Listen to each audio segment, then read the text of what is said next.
Dan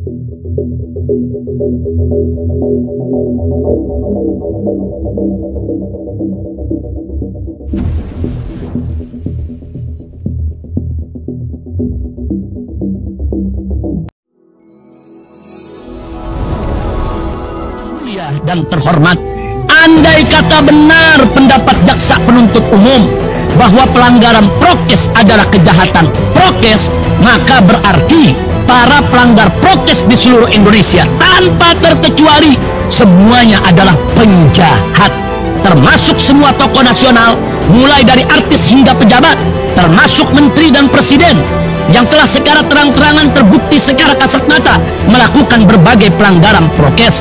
Maka mereka semua adalah penjahat dalam istilah jaksa penuntut umum, karena mereka semua telah melakukan kejahatan prokes.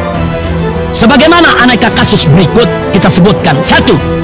Anak dan menantu Presiden Jokowi saat Pilkada 2020 di Solo dan Medan telah melakukan belasan kali pelanggaran prokes, atau dalam istilah jaksa penuntut umum disebut kejahatan prokes. 2.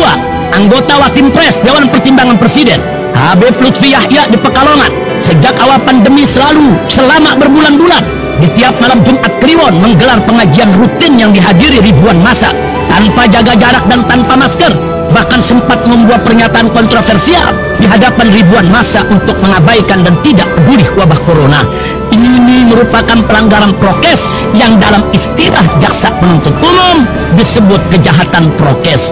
3. Sahabat Presiden Jokowi yaitu Ahok si penista agama, si penista Al-Quran bersama artis Raffi Ahmad usai menghadiri pesta mewah ulang tahun pengusaha dan pembalap Ricardo Gelael pada tanggal 13 Januari 2021 menggelar yang mantap prokes.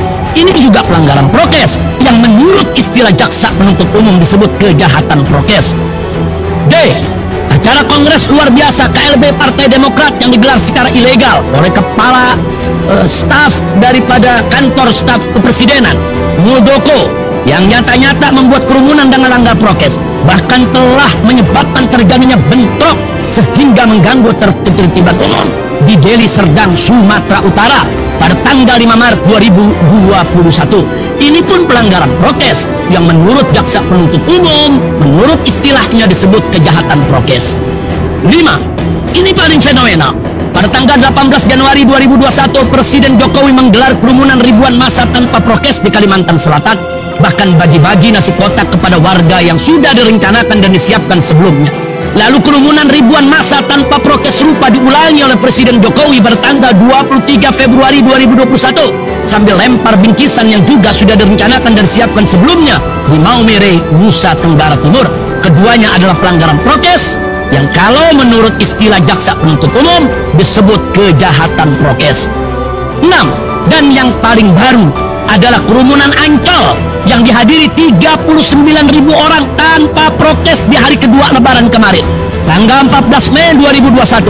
Akibat putusan pemerintah, mudik dilarang tapi wisata dibuka, dan kampanye wisata Menteri Pariwisata RI Sandiaga Uno dengan izin Dinas Pariwisata Pemprov DKI Jakarta. Ini jelas-jelas pelanggaran prokes juga yang dalam istilah jaksa penuntut umum disebut kejahatan prokes. Majelis Hakim yang mulia, yang ingin saya tegaskan di sini adalah jika benar pelanggaran prokes adalah merupakan kejahatan prokes, jika andai kata benar pelanggaran prokes adalah merupakan kejahatan prokes sebagaimana pendapat jaksa penuntut umum, maka berarti menurut istilah jaksa penuntut umum tersebut bahwa para tokoh nasional tersebut di atas termasuk Presiden Jokowi adalah penjahat prokes. Lalu kenapa para penjahat prokes tersebut di atas tidak diproses hukum dan tidak dipidanakan hingga ke pengadilan oleh jaksa penuntut umum? Apa jaksa penuntut umum sebagai penegak hukum boleh membiarkan penjahat tanpa proses hukum pidana? Bukankah membiarkan kejahatan tanpa diproses hukum pidana juga merupakan kejahatan? Apakah jaksa penuntut umum juga mengkategorikan diri mereka sendiri sebagai penjahat yang membiarkan kejahatan?